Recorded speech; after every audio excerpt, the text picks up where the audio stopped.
나하고 같이 일을 하는 수녀님이 20년 전에 독일에서 유학을 했는데 심리학과 여자 교수가 있었는데 퇴근할 때 보니까 운전기사랑 퇴근을 하더래요. 그래서 어떻게 운전기사랑 퇴근을 맨날 하느냐고, 저 사람 내 남편이라고. 심리학 교수면은 20년 전만 해도, 우리 지금도 심리학 쪽 공부를 했다 그러면은 사회적으로 최고의 직종인데, 아니 당신은 교수고 심리학 교수고 의사인데도 이렇게 대단한데 어떻게 저렇게 남편이 운전기사인데 창피하지 않느냐고. 아무 문제 없다고. 우리 남편은 저 운전하는 걸 너무너무 좋아한다고. 그러니까 이 사람들은 자기가 교수고 남편이 운전기사라도 그 운전기사라는 것 자체가 하나도 안 창피한 거예요. 근데 우리나라 만약에 아내가 대학 교수인데 남편이 노란 학원차 운전하고 다니면은 창피할 것 같아요? 안 창피할 것 같아요? 우리 뭐라 그럴까? 당신 관도 그냥 내 얼굴로 그냥 살아. 아마 분명히 그럴 거예요. 우리나라는요, 머릿속에 직업에 귀천이 있는 나라예요. 그래갖고 수녀님이 너무 놀라니까 거기서 한 가지 더 내가 너무 놀라니까 수녀님이 더 놀라운 일이 있다고. 우리 장애 시설에 청소하는 아줌마가 있었대요. 맨날 와서 창문 닦고 아주 즐겁게 노래도 하고. 근데 하루는 동양 수녀님이니까 수녀님 우리 집에 초대하고 싶다고. 그래서 그 청소하는 아줌마 집에 갔대요. 갔는데 집이 대궐처럼 으리으리하더래요. 근데 딱 나오는데 그 집 청소하는 아줌마가 이런 대궐집에 청소하는 그 뒷방에 있나?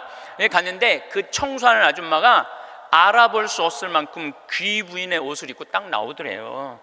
수녀님 너무 놀래갖고 어떻게 된 거냐고 그랬더니 나는 사실은 내 남편이 철도 청장이라고, 이 독일의 철도 청장인데 나는 청소하는 게 너무너무 즐거워서 내가 청소하러 가는 거라고. 그러니까 자기 남편이 철도 청장이라도 자기가 청소하는 게 하나도 안 창피한 거예요. 우리나라 지금 철도 청장 부인이 지금 무슨 동방자애 학교 가갖고 청소하고 앉아있다고 그러면 그 월급 다 받는데, 그래갖고 그 월급 받아갖고 그 부인은 어떻게 하느냐 하면은 기부를 한대, 도네이션을 한대요. 자기 너무너무 즐겁다고. 그러니까 직업에 귀천이 없어요. 이번 여름에 알래스카 강의를 갔었는데 마침 소방관 팀장, 거기는 캡틴이라고 부르는데 팀장 집에 머무르게 됐어요. 그래서 너무 궁금하잖아요. 특별한 직업을 가진 분이니까. 그리고 미국에서 인기 직업 1위는 소방관이에요. 그래서 제가 물어봤어요. 보통 소방관 처음 되면은 월급을 얼마를 받느냐? 그랬더니 한 4천만 원 정도 받는데요, 연봉이. 그리고 1년 반 훈련이 끝나갖고 정식 소방관이 되면은 6,500만 원 정도를 받는데요. 우리 그 캡틴이라는 분은 은퇴를 하고 리타이어를 하고 다시 소방관으로 다시 재취직을 해갖고, 미국은 그런 경우가 참 많아요. 일단 한번 은퇴하고 다시 그 자리로 가서 일하는 경우가 많아요. 그래서 그러면 당신은 연봉이 얼마가 되냐 그러니까 저는 좀 많죠 그러더라고요. 그래서 얼마가 되느냐 그랬더니 한 1억 5천만 원 정도 됩니다 그러더라고요. 그러니까 미국에 가보면은요, 소방관 월급이 팀장, 캡틴 정도 되면은 1억 5천만 원 정도 돼요. 그리고 뉴욕 경찰, 뉴욕에 강의 갔을 때 내가 그런 거 궁금해 하잖아요. 얼마나 받나. 뉴욕 경찰은 연봉이 얼마냐 그러니까 뉴욕 경찰들은 경위 정도만 되면은, 경사 정도만 되면은 1억이 넘어간대요. 1억이. 그러니까 미국은 소방관, 경찰관, 군인들이 보통 한 5년 정도만 근무를 하면 1억이 넘어가요. 1억이. 우리 알래스카에서 내가 한 일주일 동안 그 집에서 지냈는데, 이 캡틴은 요트가 있어요, 집에. 요트. 그리고 그 캠핑카 있죠? 차 안에 침대도 있고 음식도 해 먹을 수 있는 캠핑카도 있고. 그래서 나하고 동갑이에 또 그 친구가 신부님 여행 가자 그래서 정말로 요트도 타보고 캠핑카도 타보고 우리나라의 소방장 정도, 팀장 정도인데 그렇게 행복하게 잘 살고 있더라고요.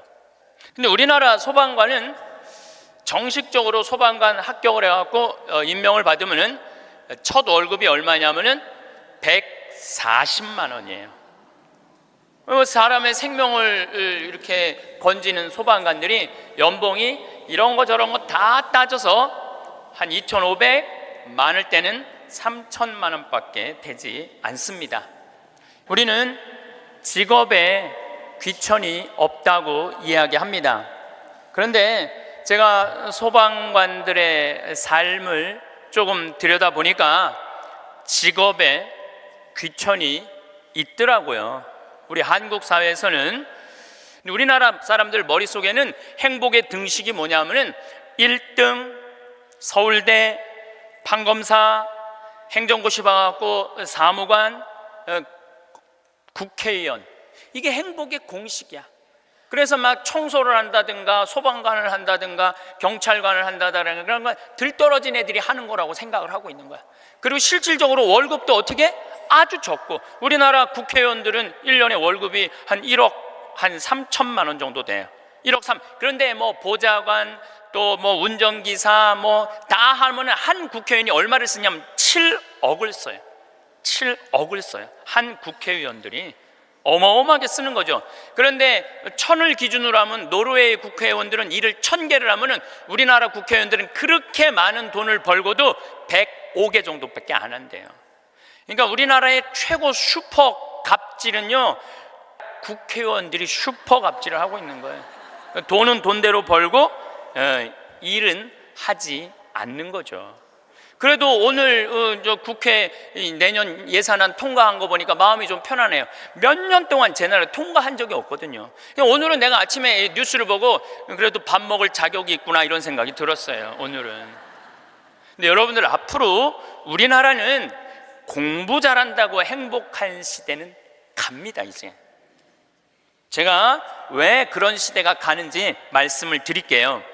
10년 전만 해도 우리나라는 대학 입학생이 1년에 60만 명이었어요. 60만 명. 근데 2020년에는 대학 입학생들이 1년에 몇 명이냐면 30만 명으로 줄어들어요. 그러면 지금 우리나라 대학이 한 400개 되는데 2020년부터는 대학이 어떻게 줄어들 것 같아요? 300개, 200개 줄어들어요. 그럼 공부 잘해갖고 교수한 분들 다 어디 갈 것 같아요? 다 실직자 돼요. 그러니까 이놈의 새끼야, 공부 열심히 해, 너 공부해야지 먹고 살아, 이런 시대는 끝나요. 이제는 앞으로 어떤 사람들이 정말로 먹기 살기 좋은 시대가 되느냐면 용접하는 사람들, 포크레인 운전할 줄 아는 사람들, 그 다음에 요리 잘하는 사람들, 청소 잘하는 사람들, 이런 사람들이 행복한 시대가 온다니까요. 세상이 너무나 지금 변하고 있어요. 우리 생태마을에 올해 직원들을 채용을 해요. 또 귀가 번쩍 분들이 이런 분들이 있으니까 야, 나도 한번 거기 가볼까? 근데 이번에 자격은 뭐냐면 고등학교 졸업 예정자들만 뽑아요. 나는 대학 졸업 예정자들도 안 뽑아요. 대학원 졸업 예정자들도 안 뽑아요. 혹여 가끔 대학 졸업한 사람들, 대학원 다니는 사람들 뽑아요. 우리도 뽑는데 월급은 고등학교 졸업한 사람이나 대학 졸업한 사람이나 대학원 졸업한 사람이나 우리 생태마을 첫 월급은 똑같이 200만 원이에요. 고등학교 졸업해도 직원으로 되면 무조건 200만 원이에요. 아니, 생각을 해봐요. 아니, 매주 띄우는데 뭐하러 대학원 자격증이 필요해? 아니, 배추 심는데 뭐하러 대학 졸업한 사람이 필요해요? 우리 생태마을에 필요한 사람은 어떤 사람이 필요하냐 하면 성실한 사람, 성격 좋은 사람, 이런 사람이 필요해요. 그리고 뭐 우리 생태마을에 지금 다녀간 사람이 100명도 넘죠. 우리 직원이 지금 한 40명 되니까 많이 바뀌어요. 근데 남아있는 사람이 어떤 사람이 남아있느냐면은 가정환경 행복했던 사람, 성실한 사람, 이런 사람들이 남아있어요. 가정환경 불행했던 사람, 어린 시절을 힘들게 지냈던 사람은요 많이 견뎌야 6개월이에요. 그러니까 이제는 공부를 잘하는 사람이 성공하는 시대가 아니라, 공부를 잘하는 사람이 성공하는 시대가 아니라 행복한 사람이 성공하는 시대가 오는 거예요. 근데 우리나라 OECD 국가 어린이 행복지수 조사를 해봤는데 우리나라 애들은 안 행복해요. 이거 OECD 국가 중에 우리나라가 꼴등이에요. 심각합니다. 왜 심각하냐 하면은 어렸을 때 안 행복한 애들이 커서 행복할 것 같아요? 절대 그런 일은 없어요. 어렸을 때 추억이 많고 어렸을 때 행복한 애들이 커서도 행복한 거예요. 근데 우리나라는 대학생이 하루에 몇 시간 공부하냐면 4시간 공부해요. 초등학생이 하루에 몇 시간 공부하냐면 5시간 반을 공부를 해요. 중학생은 하루에 몇 시간 공부하느냐면 7시간을 공부해요. 고등학생은 하루에 몇 시간을 공부하느냐면 8시간 반을 공부를 해요. 그럼 여러분들 하루에 8시간 반을 공부한다 그러면은 밥 먹는 시간 1시간, 1시간, 1시간, 3시간 빼고, 그것도 못 먹는다고 그러긴 하지만은, 그리고 학교 가는 시간 빼고, 그러면은요 애들은요 잠자는 거 빼고는 공부만 하는 거예요. 그러니까 얘네들은 엄마, 아빠, 형제들이랑 먹고 마시고 놀 시간이 없어요. 제가 지난 시간에도 말씀드렸지만은 이 세상에 가장 중요한 일은 뭐냐면은 먹고 마시고 노는 일이에요. 그러니까 먹고 마시고 노는 일은 참으로 중요한 일이에요. 그럴 때 추억이 많은 거예요. 근데 우리나라 초등학교, 중고등학교 아이들은 엄마 아빠랑 먹고 마시고 놀 일이 없어요. 그러니까 커서도 엄마 아빠하고 추억이 하나도 없는 거예요. 행복했던 순간도 없고. 미국 애들은, 초등학교 애들이, 우리나라 애들은 5시간 반 공부하는데 미국 애들은 초등학교 애들이 하루에 몇 시간 공부하느냐면 2시간 반 공부해요. 그러니까 이거는 공부하는 흉내만 내는 거야. 그 얘네들은 계속 먹고 마시고 노는 거예요. 계속. 제가 미국 강의를 가보면은요 얘네들이 하는 거는 정말로 먹고 마시고 노는 일이에요. 유럽, 북유럽 애들은 말할 것도 없고 학교 가서도 계속 놀아요. 그런데 수학 점수가, 수학 시험을 보는데 누가 더 잘 보느냐면은 핀란드 애들이 훨씬 잘 본다는 거예요. 이게 무슨 얘기냐면 여러분들이 자녀들 학원 보내는 거 다 쓸데없는 데다 보내고 있는 거예요. 그 시간에 애들이 학원 가서 뭐 할 것 같아요? 휴대폰 갖고요 게임하고 친구들하고 노는 거예요. 그 시간에 애들 학원 가 있다고 여러분들이 그걸 교육이라고 생각하는 이 대한민국이 불행한 거죠. 그 시간에 엄마 아빠랑 맛있는 음식 만들어 먹고 손잡고 소풍 다니고 눈 바라보고 같이 놀았다면은 걔네들은 건강하게 살았을 거예요. 근데 엄마 아빠하고 그랬던 적이 하나도 없어. 여러분들 사람이 커서요 어렸을 때 가장 기억에 많이 남는 게 뭔지 아세요? 엄마가 맛있는 음식 해줬던 거. 이게 가장 기억에 많이 남는데요. 그리고 가장 행복했던 순간이 뭔지 아세요? 엄마가 맛있는 거 해준 거 너무 맛있게 먹은 거. 그게 가장 행복한 순간이래요. 근데 우리나라 대한민국의 청소년들은 엄마가 맛있는 거 해준 거 먹은 기억이 없어요. 학교 다니느냐고. 그러니까 애들이 행복하지 않은 거죠. 애들은 그냥 서울대학 가야 되니까 경쟁을 해야 돼. 서울대학 가야 돼. 놀 시간이 어딨어. 여러분들 토끼와 거북이 얘기 아세요? 이거 참 웃기지도 않는 얘기 여러분들이 알고 있는 거예요. 왜냐하면 토끼하고 거북이하고 시합을 했는데 어떻게 거북이가 이겨요? 말도 안 되잖아요.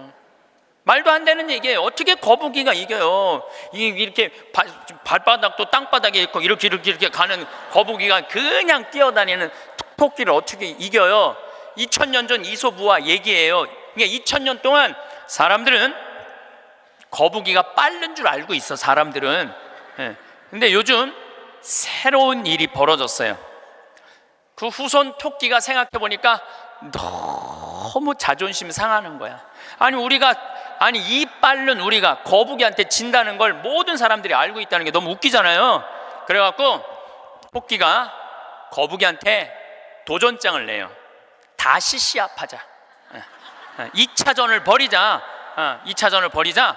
그래갖고 거북이가 생각해 보니까 뭐 니네들은 이 토끼들은 막 뛰어야 되기 때문에 심장이 너무 빨리 뛰기 때문에 쉬어야 돼. 그래서 얘네들은 반드시 뭐가 필요하냐면 토끼 잠이 필요해요. 토끼 잠을 자야 돼 얘네들은.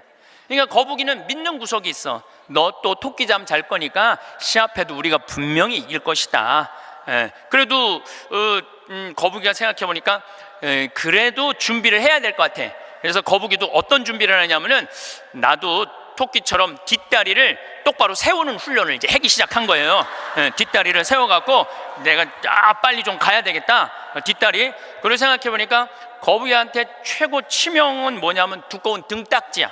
그래서 등딱지를 가볍게 갈기 시작했어요. 병원 다니면서 나 좀 갈아줘라, 이거 좀 가볍게. 그래갖고 준비를 충분히 했어요. 드디어 2차전이 시작이 됐어요. 아니나 달라 토끼가 총알같이 뛰어나갔죠. 근데 거북이는 뒷다리를 이제 세워놨으니까 거북이도 만만치 않잖아요. 쫙 가면서 믿는 구석이 있어서, 어떤 믿는 구석이 있었느냐면은 이제 분명히 저 나무 밑에서는 토끼 잠을 잘 것이다. 그래갖고 토끼가 딱 보니까 역시 멀리서 지가 뒷다리를 세워봤자지. 그래갖고 쫙 오는데 자도 될 것 같아. 딱 잠을 자면서 내가 1시간만 자야지, 2시간 잘 거야, 1시간만 자야지. 그런데 이제 거북이는 지나갔어. 지나가면서 네가 그러면 그렇지, 네가 토끼가 토끼 잠을 자야지. 딱 어느 정도 중간까지 갔는데 토끼가 깨어난 거예요. 2시간 잘 거 1시간 훈련을 열심히 했으니까 1시간 만에 딱 깨어나갖고 거의 결승점 도달점에 총알같이 토끼가 지나간 거예요. 그리고 거북이가 가다 보니까 토끼가 지나간 거예요. 그래서 이제 토끼가 이 불명예를 씻었어요. 드디어 이제 모든 이 짐승계에는 드디어 토끼가 이겼댄다. 걔가 토끼잠을 줄여갖고 그 거북이를 이겼댄다. 근데 이제 누가 슬프기 시작했느냐면 거북이가 슬프기 시작했어요. 내가 지다니, 이건 있을 수 없는 일이다. 내가 2000년 동안 거북이의 그 성실성 하나로 거북이가 토끼를 이겼다고 모든 세상이 다 알고 있는데 내가 이게 지다니, 이건 있을 수 없는 일이다. 절치부심한 거북이가 다시 토끼한테 도전장을 냈어요. 한 번 더 붙자. 3세판이다. 3세판. 한 번 더 붙자. 토끼가 그래? 뭐 그러면은 귀양 내가 명예를 씻으려면 완전히 씻어야 되니까 한 번 더 붙자. 이번에 거북이는 아무리 생각해도 뒷다리 갖고는 안 될 것 같아.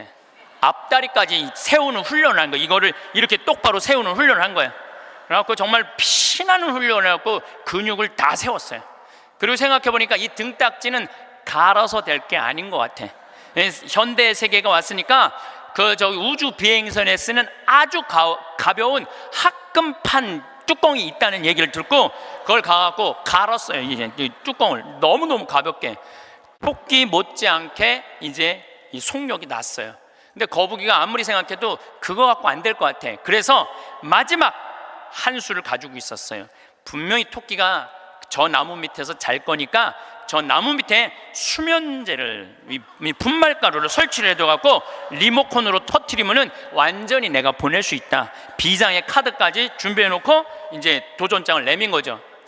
토끼는 아무리 생각해도 이번에 지면은 이게 다시는 회복할 수 없을 것 같아요. 그리고 토끼는 어떤 훈련을 했느냐 하면은, 어떤 훈련을 했냐면 토끼잠을 안 자고 목표 지점까지 가는 훈련을 했어요. 토끼잠을 안 자고.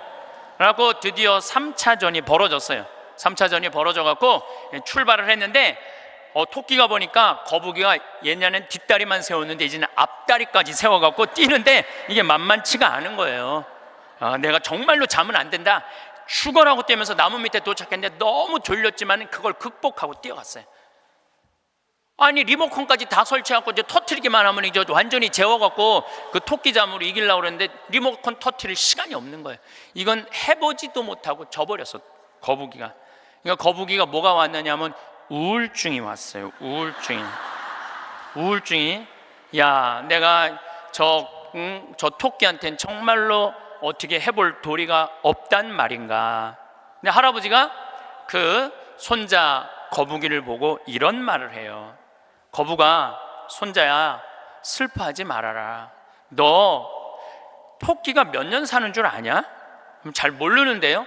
토끼는 그렇게 죽어라고 뛰기 때문에 토끼 수명은 7년이다.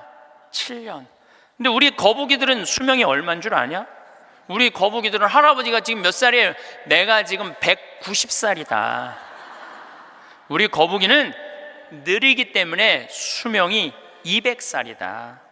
너는 느린 게 네 본질인데 왜 토끼 이기려고 그 되지도 않는 뒷다리 앞다리 세우고 왜 그렇게 인생을 힘들게 사느냐? 너는 천천히 사는 게 너의 운명이다.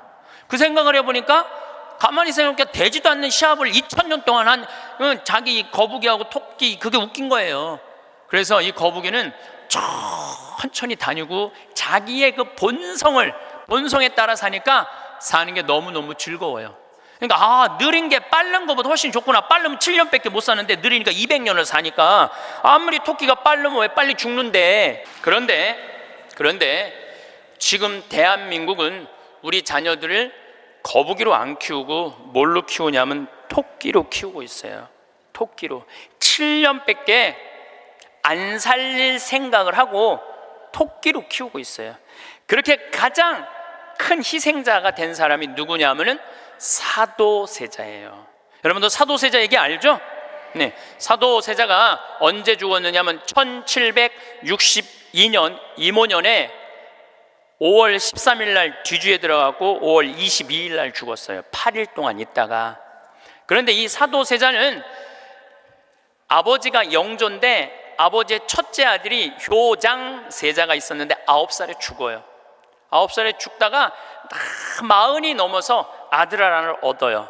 이게 바로 이선, 정조는 이산, 정조의 아버지인 사도세자의 진짜 이름은 이선이에요.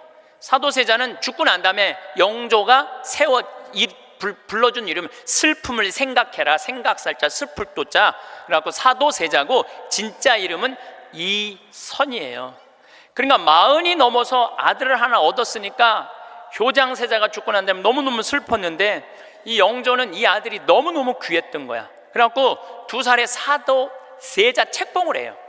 근데 얘가 얼마나 똑똑했느냐 하면은 2살 때 왕자라는 한자를 보고 아버지가 이게 무슨 자냐 그러면 아버지를 가르쳤어요. 이게 아버지 자다. 왕자를 보고 세자짜리를 보고 이거는 무슨 자냐, 이건 나다. 2살짜리가 5살 때 효경을 줄줄줄줄 외워요.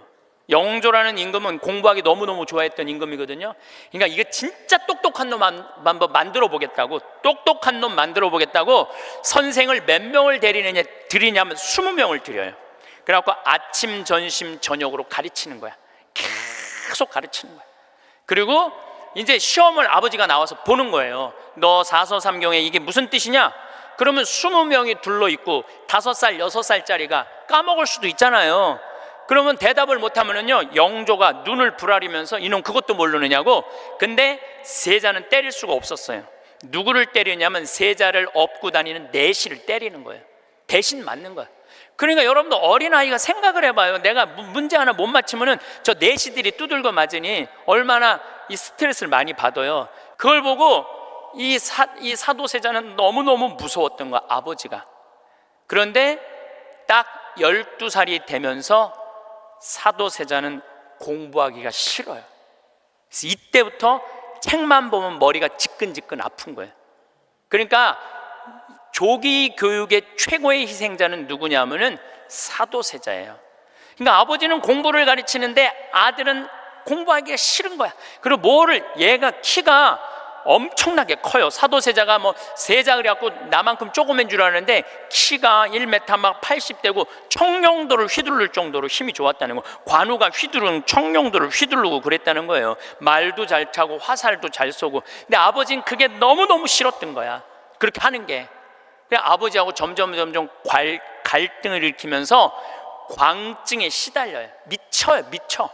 나중에 무당하고도 살고 비구니 스님하고도 살고 도저히 아버지가 컨트롤할 수 없을 정도로. 엄마도 해경궁 홍씨도 자기 남편을 컨트롤할 수 없어요. 그래서 결국은 죽일 수밖에 없었던 거예요. 이게 사도세자의 슬픔이에요. 이게 조기교육의 희생자예요. 조기교육의 희생자. 그런데 이 사도세자도 내가 보기엔 딱 7년 만에 돌은 거야. 토끼처럼 7년 만에 돌은 거예요. 근데 여러분들도 초등학교 1학년 때부터 애들 어떻게 해요? 영조가 20명 선생 된 거나 여러분들이 학원 애들 10개, 12개 보내는 거나 다를 바 하나도 없어요. 애들 미치게 만드는 거예요. 그러면은 언제까지가 애들이 엄마가 시키는 대로 따라하느냐면 중학교 1학년 때까지는 딱 시켜요. 해요. 근데 딱 그 7년이 지나고 나면 애들 눈빛이 쫙 꺾어지기 시작해요. 네. 중학교 2학년만 되면은 눈빛이 싹 돌아가기 시작해요. 돌아가기 시작하면 그때부터 애들은 미치는 거예요. 근데 여러분들 이게 웃을 일이 아니에요. 그 미치는 애들이요 한둘이 아니에요. 참 많아요. 그럼 이때부터는 엄마도 컨트롤이 안 되는 거예요. 아버지도 컨트롤이 안 되는 거예요. 그리고 얘는 행복했던 순간이 하나도 없었던 거야. 행복했던 순간이 없기 때문에 이때부터는 엄마한테 소리 지르고 물건 던지고 심지어는 엄마를 때리는 아이들도 참 많습니다. 이 엄마들은 어디 가서 얘기도 못해요. 얘기도 못해. 중학교 2학년 3학년 되는 애한테 맞는다, 자식이 무서워서 벌벌벌벌 떠는 부모들이 참 많습니다. 그럼 얘가 미치게 만드는 장본인이 누구예요? 엄마들이에요. 엄마들이 얘를 미치게 만드는 거예요. 미쳐갖고 이제 애가 이렇게 뛰고 저렇게 뛰면 나한테 데리고 와요. 그러면 얘네들 눈빛이 싹 돌아간 걸 내가 봐요. 그럼 상담을 해보잖아요. 그럼 걔네들이 나한테 하는 얘기가 자기는 초등학교 때 자기 자유시간이 하나도 없었다는 거예요. 자유시간 하나도 없이 엄마가 이 학원 가라면 저 학원 가고 저 학원 가고 저 학원 가고, 그래서 자기 미치겠다는 거예요. 막 속에서 불이 일어난다는 불. 이 사도세자가 뭐라 하냐면 자기 속에서는 울화증이 일어났다. 울화증이.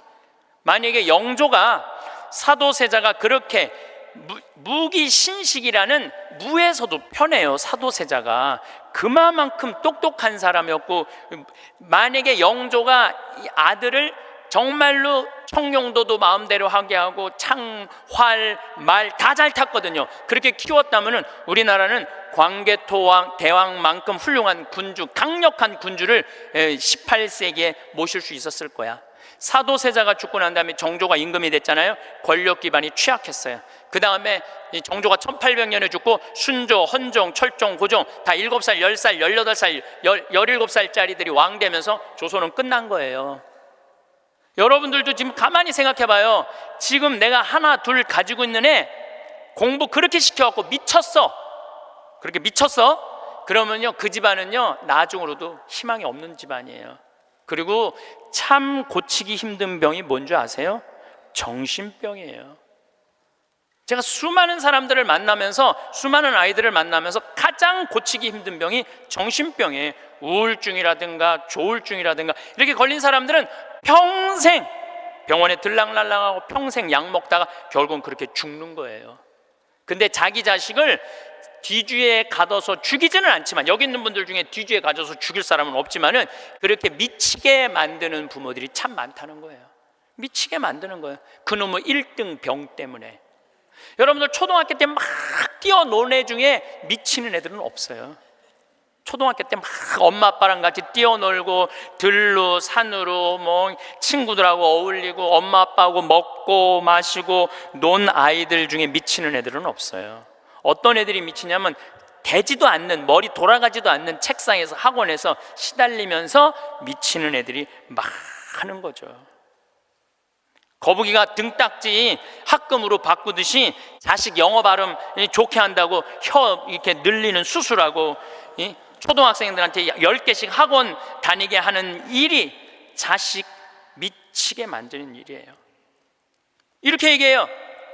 엄마 나 왜 이렇게 공부해야 돼? 너 1살서부터 30살 때까지 열심히 공부해서 나중에 행복하게 하려고 그래. 나중에 행복한 건 없어요. 행복하려면 언제 행복해야 돼? 지금 행복해야 돼요. 지금 행복하지 않는 애는 나중에도 안 행복해요. 여러분들도 마찬가지입니다. 많은 분들이 나는 이제 아파트도 사놓고 애들 결혼도 시켜놓고 내가 이제 60살서부터 나중에 행복해야지. 그런 분은요 떨커덕 오늘 아침에도 내가 나오면서 암 걸린 분 안수기도를 해주고 나왔는데 내 손에서 안 나와도 안수를 받고 싶다 그래서 내가 해주고 왔어요. 내 손에서 안 나와도 안수를 받고 싶다 그래서 해주고 나왔는데 자매님 보니까 굉장히 건강한데 무슨 암 말기래요. 대개 우리는요 나중은 안 기다려요. 그러니까 행복하려면 언제 행복해야 돼? 지금 행복해야 돼. 지금 맛있는 거 사 먹으려면 언제 사 먹어? 지금 사 먹어야 돼. 나중에 사 먹지 말고. 경치 좋은 데 가려면 언제 가야 돼? 지금 가야 돼. 지금. 나중에 가지 말고. 근데 우리는 애들한테 이렇게 얘기한단 말이에요. 너 1살서부터 30살 때까지 고생해야지 나중에 행복하다는 거. 이제는 1살서부터 30살까지 공부 죽어라 해도 행복한 시대는 갔어요. 이제 교수 돼도요 일자리 치열합니다. 지금 변호사들, 노는 변호사들 수두룩하게 많습니다. 이제는 머리로 사는 애들이 행복한 세상이 오는 게 아니라 몸으로 사는 애들이 행복한 세상이 다가오고 있어요. 그러니까 우리나라 애들 1살서부터 30살까지 안 행복해. 그럼 30살서부터 60살은 행복해요? 30살서부터 60살? 안 행복해. 왜 안 행복하냐면 이 30살서부터 60살들은 자기 인생이 없어. 왜냐면 1살서부터 30살 된 자식들 뒷바라지 않으냐고 자기 인생이 없는 거야.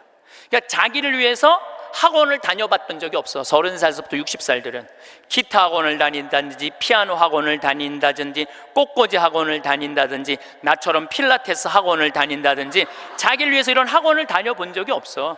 자기 인생이 없어. 오로지 자식 뒷바라지 않으냐고. 그래서 헬리콥터 맘이라고 그러잖아요. 자식 뒤 뺑글뺑글 따라다니는 거야. 초등학교 유치원 따라다녀, 초등학교 따라다녀, 중고등학교 따라다녀, 심지어는 대학까지 따라다닌다는 거예요. 그래갖고 커리큘럼 수업 과정 짜주군 엄마들 많아. 그리고 학점이 조금 나오면 교수한테 가서 따진다는 거. 우리 애 학점이 왜 요것밖에 안 주느냐고. 나중에 취직하려면 학점이 높아야 되는데. 군대도 뺑글뺑글한데요. 요즘 카카오톡이 돼갖고 엄마들이 애들 군대 생활을 볼 수 있대요. 그럼 애가 좀만 얼굴이 이상하면은 그 상사한테 그런대요. 왜 우리 애 얼굴이 이러느냐, 뭐가 문제가 있느냐. 그러니까 그 군대 가서도 엄마가 애를 책임져 주는 거야. 그래서 요새 군대 상사님들이요 사병 돌보는 일보다 사병 엄마 돌보는 일이 더 바쁘대요. 심지어는 회사까지 따라다니는 거야. 애가 회사에 취직을 했는데 대리 진급을 못하면 부장한테 가서 따진다는 거. 우리 애가 뭐가 모자라서 대리 진급을 못하느냐고. 평생 자식주의를 뺑글뺑글 따라다니는 걸 뭐라고 그러냐면 헬리콥터 맘이라고 그래요. 헬리콥터 맘. 또 아버지들은 요즘은 많이 줄어들었지만 한동안은 기러기 아버지가 40만 명까지 있었어요. 40만 명 기러기 아버지가. 이 기러기 아버지들은요 자식들을 한 달에 부인 것까지 하려면 700에서 1000만 원을 보내줘야 돼. 그러면은 보통 10년 정도 가 있으면요 이 기러기 아버지는 10년 동안 인생이 하나도 없는 거예요. 자식도 없고 아내도 없고 돈도 없는데 뭐 돈만 버는 기계로 사는 거야. 그러니까 자기 인생을 못 사는 거. 30살서부터 60살들은 자기 인생이 없는 거예요. 근데 문제는 60살 때 30살 된 자식이 이렇게 말합니다. 엄마, 이제 엄마 인생 살아. 자기를 위해서 살아봤던 적이 없는데 내 인생을 살으라는 거야. 살 줄을 모르는데. 30살서부터 60살은 뭐 해야 되는 나이냐면요 자아실현 해야 되는 나이야. 자아실현이라는 게 뭐예요? 자기의 능력을 쓰는. 오늘 물이 없는데 여기 물을 하나 갖다 놓으면 내가 이 물을 안 먹었으면은 이 물은 자아실현 하는 물이에요? 자아실현 안 하는 물이에요? 자아실현 안 하는 물이에요. 내가 먹어줘야지 자아실현이 되는 물이에요. 자아실현이 되는 물이에요. 여러분들이 샴푸를 하나 샀어. 그럼 샴푸를 사면은 그 샴푸를 한 방울까지 다 쓰면은 여러분들 기분 좋아요, 안 좋아요? 그 샴푸는 나한테 와서 자기 능력을 다 썼어요, 안 썼어요? 그럼 자아실현 한 거야, 안 하는 거예요? 자아실현 한 거죠. 내가 요즘 목욕 가방에 샴푸 하나 다니는데 요만큼 남았어. 그 짜서 쓸 때마다 기분이 너무 좋아요. 너 이제 자아실현 다 돼가는구나. 이제 자기 능력 다 썼으니까. 우리 사제관에 개가 한 마리 있어요. 문수라는 개가 있는데 얘가요 딱 사제관에 도착하면은요 총알같이 튀어나와요. 자기 집에서. 그리고 요만한 개가 내 가슴까지 뛰어 올라와요. 그리고 놀라운 거는요 얘가 사제관에 신부들이 오면 안 물고 안 짖어요. 근데 여자들만 오면은 잡아 먹을 듯이 짖어요, 진짜로. 그리고 막 엉덩이고 허벅지고 다 깨물어요. 얘 자아실현 하는 게 자아실현 안 하는 게예요. 자아실현 하는 게예요. 근데 우리나라 30살서부터 60살 된 많은 분들은 자기 능력을 안 써요. 자기 능력을 안 쓰고 자식만을 위해서 살아요. 근데 60살서부터 엄마 인생을 살려고 그러면은 자기 능력이 뭔지를 모르는데, 그러니까 사는 게 재미가 하나도 없는 거야. 사는 게. 인생은요, 재미있어야 돼. 의미가 있어야 돼. 이 두 가지가 같이 가야 돼. 재미와 의미가 같이 가야 돼. 그런데 내가 기타를 잘 쳤다면 기타 치러 온 세상 돌아다니고, 꽃꽂이 했다면 온 성당에 꽃꽂이 하러 다니고, 뭐 춤췄다면 춤추러 다니고 이럴 텐데 나를 위해서 한 게 하나도 없는 거야. 그러니까 사는 게 재미가 없는 거야. 60살서부터 100살까지. 나는 어제도 우리 직원이 저녁에 이제 대전에서 강의 끝나고 들어갔는데, 고등학교 졸업하고 군대 갔다 와서 대학교 다니다 때려치고 우리 집에 왔어요. 내가 이렇게 물어봤어요. 이리 와봐라, 너 오늘 이 강의 준비하면서 네가 지금 대학교 4년을 다녔으면 얼마를 대학에다가 쏟아 넣을 것 같아? 1억 쏟아 넣는데. 1억 쏟아 넣지? 근데 너 이제 대학 안 다니니까 1억은 이제 모아놓은 거 아니야? 그럼 그 1억 너한테 안 쏟아놓으면 엄마는 그 돈 갖고 뭐 할 것 같아? 엄마는 노후대책연금 붓겠죠. 그래, 엄마는 노후대책연금 붓고 넌 1억 저축하고 벌써 니네 집은 2억 벌은 집이다. 대학을 안 다니면 안 다닐수록 돈을 버는 거다. 근데 너 지금 내가 이번에도 월급을 한 1년 안 됐는데 340만 원 올려줬어요. 우리는 5년만 근무하면 무조건 300만 원씩 받을도록 내가 해주는 거예요. 그럼 너 지금 5년 4년 근무하면 너 1억 모은다. 기숙사에서 먹고 자고 쓸 일도 없고, 거기는 해만 떨어지면 돈 쓸 데도 없어요.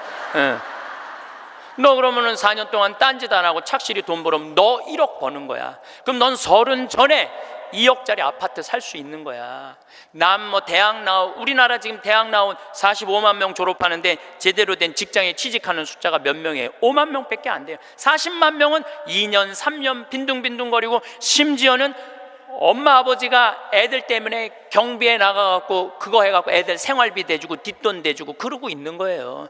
그러니까 지금 여러분들 지금 대한민국에서 없애버려야 되는 건 내가 보기엔 대학이야. 대학만 없어지면 전부 일의 소중한 가치를 배우고 다 행복하게 살 수 있어. 아니, 대학 졸업하고 딱딱딱 취직하면은 내가 왜 대학을 귀하게 여기지 않아요? 대학 졸업하는 애 거의 반 이상은 빈둥빈둥 놀고 있는데. 그러니까 우리나라 할머니 60, 70 된 분은 쓸 머리 나쁜 몸으로 살 놈한테 돈 쏟아 넣느냐고. 세계 빈곤율, 노인 빈곤율이 우리나라가 1위예요. 1위. 돈이 없어요. 다른 나라 사람들은 나이를 먹으면 얼마나 럭셔리하게 사는데요. 놀지도 못하고 죽어라 30살까지 나중에 행복하려고 공부했는데 취직 안 되면 그 허탈감, 좌절, 이거는요, 어른들은 상상할 수 없을 만큼 힘든 거예요. 상상할 수 없을 만큼. 한 3달 전에 아주 이쁘장한 여자아이가 절 찾아왔어요. 공부도 굉장히 잘하는 아이예요. 공무원 시험을 보는데 계속 3번인가 4번 떨어진 거예요. 너무너무 좌절감, 우울증에 시달려는 아이예요. 날 찾아왔어요. 내가 얘기했어요. 꼭 공무원을 해야 되냐? 꼭 좋은 회사를 가야 되냐? 그냥 내가 즐겁게 일하고 그냥 행복하게 살면 되지 왜 그 힘든 목표를 세워놓고 계속 좌절감을 느끼느냐? 넌 좀 오늘을 좀 행복하게 살아라. 근데 이 친구가 며칠 전에 저한테 메시지 했어요. 신부님, 저 취직했어요. 너무너무 행복해요. 눈높이를 조금만 낮추면 우리는 지금 행복할 수 있는데 항상 나중에 행복하려고 눈높이를 너무 높여갖고 그것도 못하고 이것도 못하고 저것도 못하는 거예요. 기도, 자녀를 위한 기도 바치겠습니다. 주님, 나를 고쳐주소서. 가끔 자녀를 나의 투자의 대상으로 여기는 착각을, 나의 삶을 자녀에게서 보상받으려는 유혹을 다 너를 위한 것이다 라고 하면서 궁극적으로 자신을 위했던 이기심을, 그리하여 자녀가 나에게 속해 있지만 내 것이 아님을 깨닫게 해주소서. 나로 하여금 부모로서의 권리보다는 의무로, 자녀의 성장보다 내가 먼저 성숙해짐으로 그들을 훈계하게 하소서. 자녀를 이끌어주되 강요하거나 협박하지 않으며, 사랑하는 자녀들을 돕되 대가를 기대하지 않으며, 자녀가 누릴 수 있는, 실패할 수 있는 자유와 선택할 수 있는 권리를 빼앗지 않게 해주소서. 자녀의 슬픔과 기쁨을 가볍게 취급하지 않으며, 자녀의 성공과 실패를 과소평가하지 않고, 자녀의 하찮은 질문에 진지하게 대답하게 하시고, 사소한 행동 방식도 존중함으로 존경받는 어른이 되게 해주소서. 그래서 유명한 사람으로가 아니라 유능한 사람으로, 인류의 사람으로가 아니라 유일한 사람으로 우리의 자녀들이 자라가게 해 주소서. 행복은 곧 힘입니다. 더 정확히 말하면 행복이 곧 경쟁력이 된 시대입니다. 마음이 편안한 사람이 더 좋은 결정을 내리고, 더 좋은 관계를 만들고, 더 좋은 결과를 만들어냅니다. 이것은 단순히 기분 좋게 사는 것을 넘어서 실제로 삶을 더 잘 살아갈 수 있는 힘을 갖추는 것입니다. 행복한 사람은 스스로를 소모하지 않습니다. 이것이 가장 중요한 차이입니다. 불행한 사람은 자기 자신과 싸우며 살아갑니다. 자신을 탓하고, 자신에게 화를 내고, 스스로에게 가혹합니다. 그렇게 자기 자신을 갉아먹으며 앞으로 나아가려 합니다. 하지만 그런 방식으로는 멀리 갈 수 없습니다. 에너지는 한정되어 있고, 스스로를 소모하는 사람은 결국 바닥을 드러내게 됩니다. 반면 행복한 사람은 다릅니다. 이들은 스스로를 돌봅니다. 피곤하면 쉬고, 힘들면 멈춥니다. 자신의 감정을 인정하고 필요한 것을 챙깁니다. 이것이 나약함이 아니라는 것을 알기 때문입니다. 오히려 이것이 계속 나아가기 위한 방법이라는 것을 압니다. 마치 긴 여행을 떠날 때 중간중간 휴게소에서 쉬어가는 것처럼 삶도 그렇게 쉬어가며 나아가야 한다는 것을 이해합니다. 쉬는 것이 게으른 것이 아니라 더 오래, 더 건강하게 가기 위한 준비라는 것을 깨닫습니다. 행복한 사람은 감사하는 습관을 가지고 있습니다. 작은 것에도 고마워할 줄 압니다. 아침에 눈을 뜨는 것, 따뜻한 햇살, 맛있는 음식, 편안한 잠자리, 이런 것들이 당연하지 않다는 것을 압니다. 그래서 매일매일이 선물처럼 느껴집니다. 이런 마음은 삶을 풍요롭게 만듭니다. 같은 하루를 살아도 감사하는 사람은 더 많은 것을 느끼고 더 많은 것을 누립니다. 똑같은 아침 식사를 해도, 똑같은 거리를 걸어도 감사하는 마음이 있으면 그 안에서 더 많은 기쁨을 찾아냅니다. 관계도 다릅니다. 행복한 사람은 다른 사람을 공격하지 않습니다. 자신이 충만하기 때문에 남을 깎아내릴 필요가 없습니다. 대신 다른 사람의 성공을 함께 기뻐하고, 다른 사람의 아픔을 함께 슬퍼합니다. 이런 사람 곁에는 자연스럽게 사람들이 모입니다. 좋은 관계는 또 다른 행복을 만들어내고, 그 행복은 다시 더 좋은 관계를 만들어냅니다. 이렇게 선순환이 일어납니다. 행복한 사람 주변에는 따뜻한 기운이 흐르고, 그 기운이 더 많은 사람들을 끌어당깁니다. 이런 모든 것들이 결국 지속 가능한 성공으로 이어집니다. 지속 가능하다는 말이 중요합니다. 한순간 반짝하고 사라지는 성공이 아니라 오래도록 계속되는 성공. 일시적으로 높이 올라갔다가 추락하는 것이 아니라 천천히 꾸준히 올라가는 것. 그것이 진짜 성공입니다. 그리고 그런 성공은 행복한 마음에서만 가능합니다. 불행한 마음으로 이룬 성공은 오래가지 못합니다. 그것은 마치 모래 위에 세운 집과 같습니다. 언뜻 보기엔 멋져 보이지만 파도가 치면 무너져 버립니다. 억지로 견디며 이룬 것들은 결국 무너집니다. 마음이 버티지 못하기 때문입니다. 몸도 버티지 못하기 때문입니다. 관계도 버티지 못하기 때문입니다. 모든 것이 긴장 상태에서 만들어졌기 때문에 그 긴장이 풀리는 순간 함께 무너져 내립니다.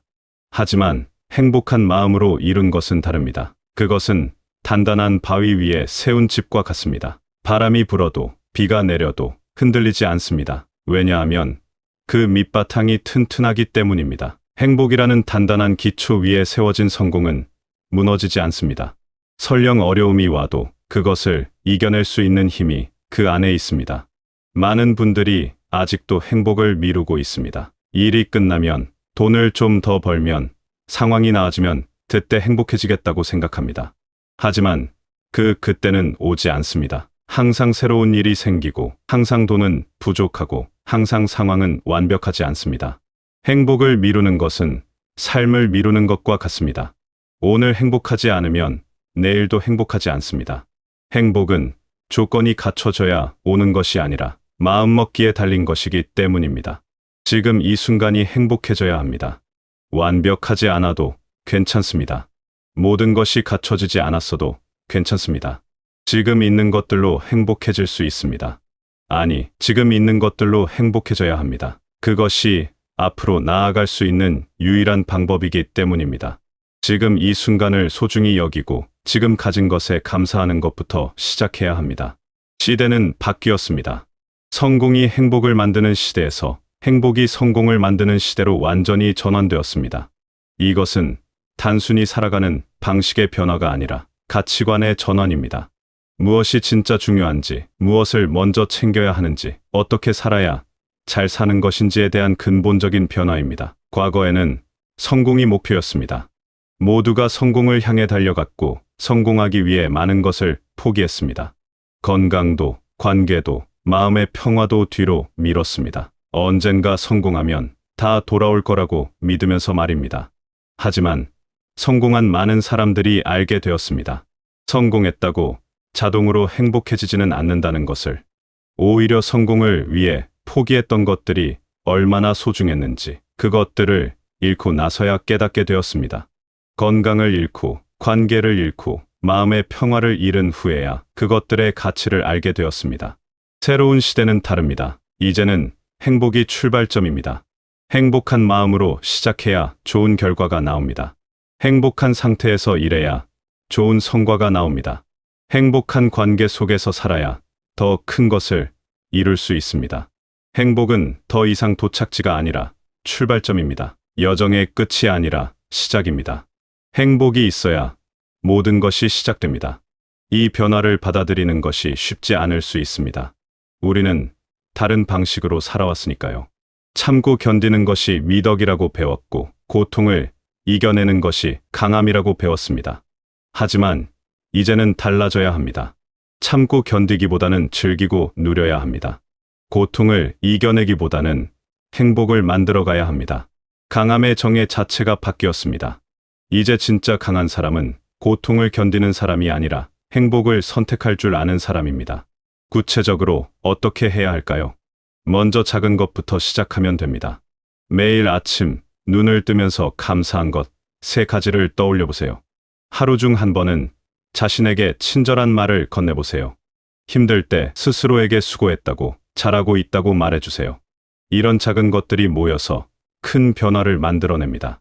처음엔 어색하고 이상하게 느껴질 수 있습니다. 하지만 계속하다 보면 자연스러워집니다. 그리고 어느 순간 그것이 삶을 바꾸고 있다는 것을 느끼게 됩니다. 자신을 돌보는 시간을 가지세요. 하루에 10분이라도 좋습니다. 그 시간만큼은 온전히 자신만을 위한 시간으로 만드세요. 좋아하는 것을 하거나, 편안하게 쉬거나, 그냥 아무것도 하지 않아도 좋습니다. 중요한 것은 그 시간이 자신을 위한 시간이라는 것입니다. 다른 누구도 아닌 나를 위한 시간. 그런 시간이 매일 조금씩이라도 있어야 합니다. 다른 사람과의 관계도 돌아봐야 합니다. 나를 지치게 만드는 관계는 정리하고, 나를 행복하게 만드는 관계에 더 많은 시간을 쏟으세요. 모든 사람을 다 만족시킬 수는 없습니다.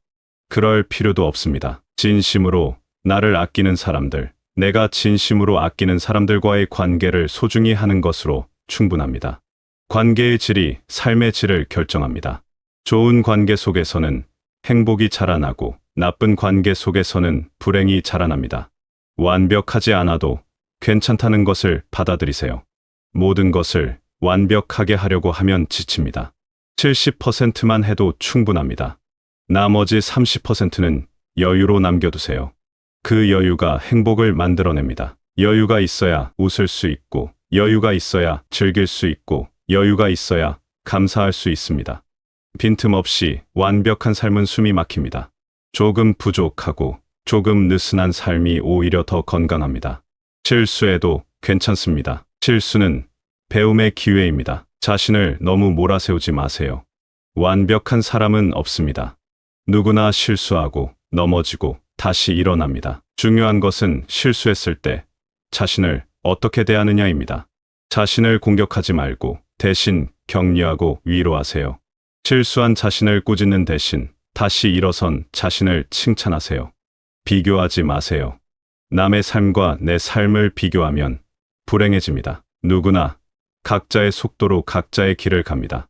남보다 빠르거나 느린 것은 중요하지 않습니다. 중요한 것은 내가 지금 행복한지, 내가 지금 의미 있는 삶을 살고 있는지입니다.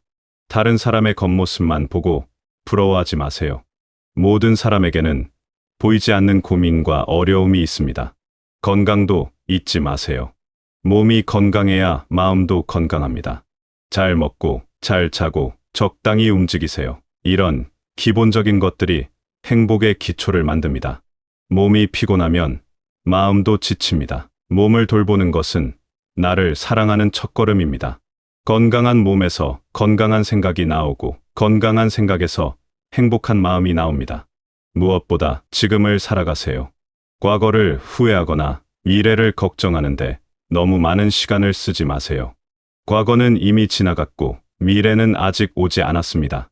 우리가 살 수 있는 것은 오직 지금뿐입니다. 지금 이 순간을 충분히 느끼고 충분히 누리세요. 바로 이 순간이 인생입니다. 지금이 아니면 언제 행복할 것입니까? 이 모든 것들이 쌓이면 행복한 삶이 됩니다. 그리고 그 행복한 삶 속에서 자연스럽게 좋은 일들이 일어납니다. 좋은 사람들을 만나고 좋은 기회가 오고 좋은 결과가 따라옵니다. 이것이 바로 행복이 성공을 만드는 방식입니다.